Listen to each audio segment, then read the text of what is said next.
Қайырлы күн достар, қалдарыңыз қалай? Видеомды көрмес бұрын каналыма тіркеліп, лайк басып, пікірлеріңізбен бөлісе кетіңіздер.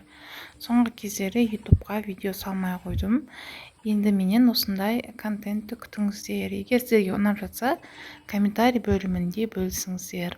Ал ұнамаса, бұндай видеолар түсірме деген сияқты қылып айтып кетіңіздер. Бүгін менде выходной болды. Выходнойда қыз келіншектер не істейді? Үйдің тірлігі, соны кішігірім көрсетейін дедім. Бұл жерде мен қамыр ашытайын деп жатырмын. Үйде қалып кеткен қаймақ, сармай, майонездерді қосып жіберемін. Нағаным жұмсақ болсын деп бір жұмыртқа да қосамын. Ар жақта гороховый суп жасап қойдым. Егер гороховый супты істеп көрмеген болсаңыздар, істеп көріңіздер, өте дәмді шығады. Менің балам жақсы көреді. Басқа тамақтарды ішпейді, сол гороховый супты жақсы ішеді. Күйеуім де, өзіме де ұнайды.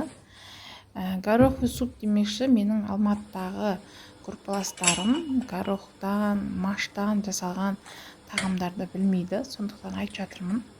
Істеп көріңіздер, өте дәмді болады.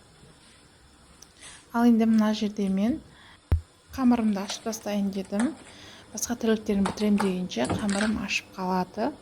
Бұл жерде бір қасық қаймақ, бір жұмыртқа, тұз, кішкене шекер қосып жесе де болады. Солай қамыр ашытып қоямын. Ар жақта кір жуып жатырмын. Осы тамағыммен қамырым ашып, кірім жуып бітем дегенше үйді де жинап шығамын. Бүгін ауылдан балам келген. Кешкісін баламмен, отағасымен может бір жерге шығып қайтармыз. Егер ашық болса парктер.